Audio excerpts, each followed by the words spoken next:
Hey y'all, I'm Wendell from Wendell Woodworks, and this week I'm creating a fretwork style portrait piece on my scroll saw, and I'm going to give you a step-by-step process of what I do in case you want to take your special photos and create some unique art. The very first step, and probably the hardest, is creating your pattern. I have Googled all the ways that people do this, and unfortunately I haven't found them to be as simple as they make them seem. Yes, there are filters and software that you can use to instantly change your picture into a vector, but unfortunately, unless you have a very simple picture or a very simple portrait, I find that you still need to manually modify or correct it yourself in order to make it look good. And that's why I prefer starting from scratch using the Procreate app on the iPad, and I'm going to show you how to do that. But in case you don't have access to an iPad and you want to try something more simple to start with, I will show you some easier things that might help you. And I'm going to start by showing you what you can do on Canva.com because it's accessible to anyone with internet and you won't need to download a special software to do it. Once you're on Canva.com, I'm going to create a new design and you can customize your size according to the size of your piece. I like to switch it to inches, and here I'm just going to do about the size of a paper size, an 8x11. Then I'm going to go to uploads where you can stick your photos. My husband uses this Canva for his fishing channel a lot, so there's a lot of fishing pictures. I'm going to choose this random picture he has. I'm sure it's one of my husband's fishing friends on YouTube. And then I'm going to show you what you can do with it. If you go to apps on the left-hand side, there's a few different apps you can use. There's one called the Tracer app, and if you don't see it, you can search for it at the top to open, and it should instantly change your picture into a vector size image. Here you can see the initial vector. Now you can change the contrast here and see what you like the best. You can move it up. However, this is too much contrast and it takes away from his face, so then you can move it down and see what it looks like with less contrast. And that's a little bit too light. So I'm going to go back to what it started with at 114. I'm going to add this design, get rid of the original photo, and here you have a good start. If you are just making your vector image from the computer, obviously that fish would be very hard to do. You'd have to kind of modify that a bit and of course add an outline to the top of the hat to see that a little bit better. But overall, it's not a bad starting point. Now I'm going to go back to the original image and show you one more app that you can try. And that's an app called Sketchify. Once you go into Sketchify, just click the image and it will turn this photo into a sketch image. And this is another option for a pattern. You would probably have to modify and take away some of that shadowing, but it's a good option to use and kind of gives you a different style and helps you think about how you could do the beard and maybe the shadowing on the fish a little bit different. So here's my iPad, and on it there's an app called Procreate that looks like this little flame feather thing. You can find it on the App Store for I think around $9. And when I open it up, I'm going to create a new screen size project here, and you can insert your image. So this little wrench here, you can insert a photo or a file. I'm going to insert a photo, and here is the image that I need to turn into a portrait. All right, so I love this. Now you can see this photo is a little complicated, so when I tried to vectify it or sketchify it, it did not turn out well. So I'm going to manually do this by hand, and how you can do that is by adding a layer. So up here on the right, there's these little white squares, and you create layers. So I'm going to create a new layer.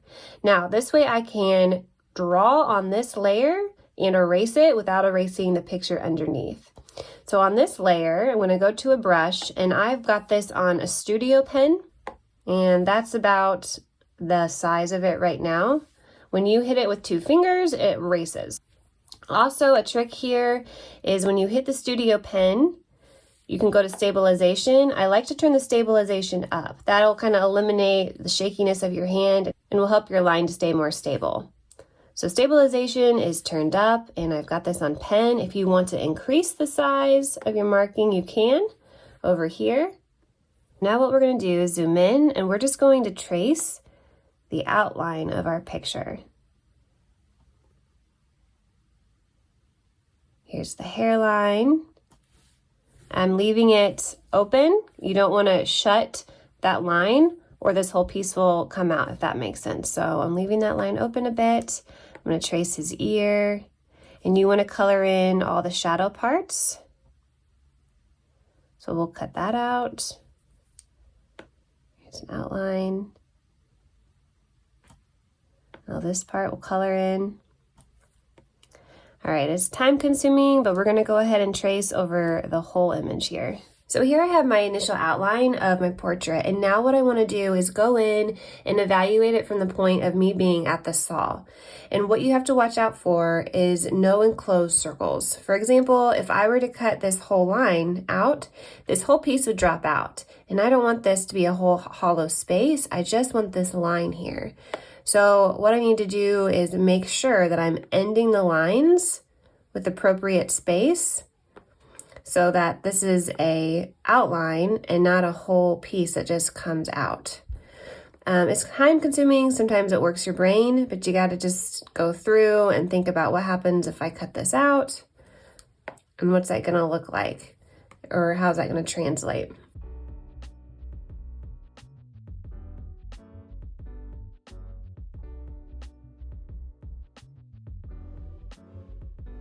And here's my portrait that I believe is done and ready to be a pattern. So now that it's done, I'm going to go to this wrench, I'm going to share this, and I'm going to share it as a PDF just because I plan on printing this on paper size. However, you can also save it as a PNG or a JPEG if you want to change up that size. So I'm going to share it as a PDF in the best quality. And I'm going to airdrop it straight to my computer. You can email it to yourself to print off if you want. I'm going to go ahead and airdrop it over and we'll get it printed. And I'm going to be cutting this out on a 1/4-inch birch plywood. So before I put my picture down, I have this transfer tape I use for the Cricut. You can also use painter's tape or masking tape.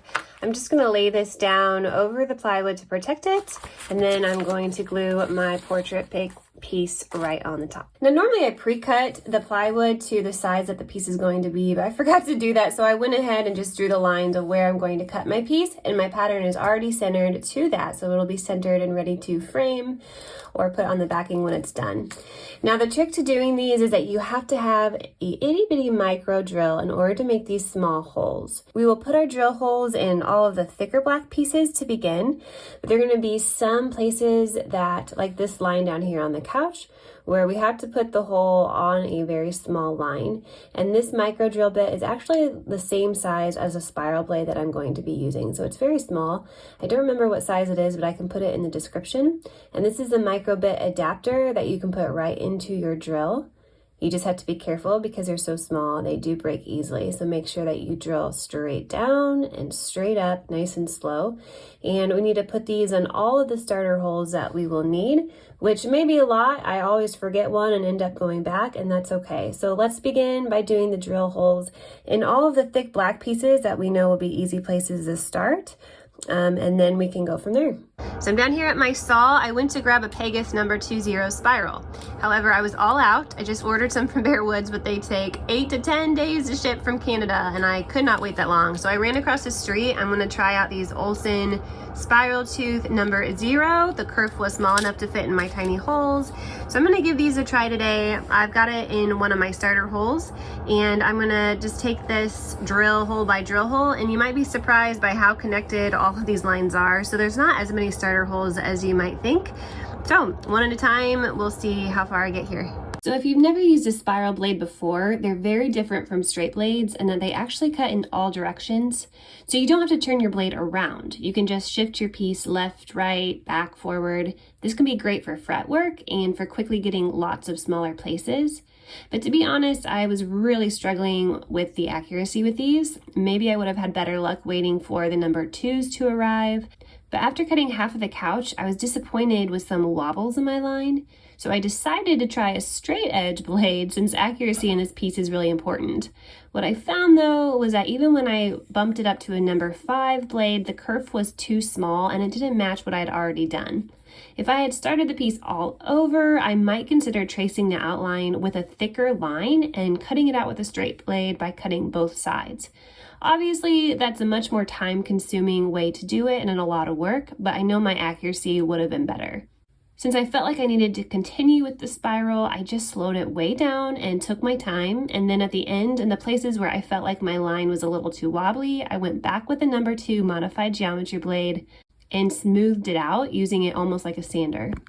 Another thing that may be of note is that while I usually always load my pieces by sticking it onto the top of the blade, I found it easier with all of the little holes to stick my blade through the hole that I wanted first and then attaching the bottom of the blade.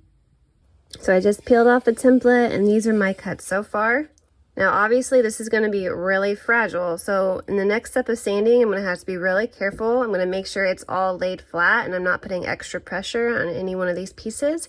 I'm going to use a high grit and probably just a 250 and smooth over all of these little scruffies here. Following that, I'll just take a strip of sandpaper and hand sand any of the scruffs left on the cuts. And I just stained it with a natural walnut stain, same with the pieces that I'm going to use for the frame. But I also wanted to create a double frame, so I have these miter little black pieces. I painted black as well as the backing. My backing was actually just this old piece of pine that I had. It actually was already pre-stained. I just went ahead and painted the top black because I want the backer to be black. And I'm gonna take some wood glue. I'm gonna glue this on the top and put my frame together around it. What I do when framing is I put a 1/4 inch piece of MDF or just of wood underneath my piece so that when I put my frame on, you'll have that space underneath, and whenever you put the sawtooth hanger on the back, then you can hang it flush against the wall and it won't be protruding.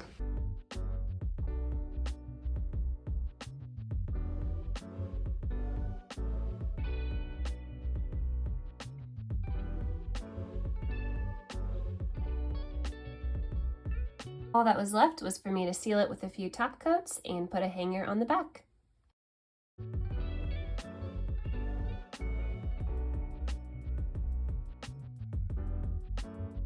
Well, I hope that in some way inspired or gave you some helpful tips for future projects. And if you want to try out a different style of portrait cutting on the scroll saw, you can check out this video. See ya!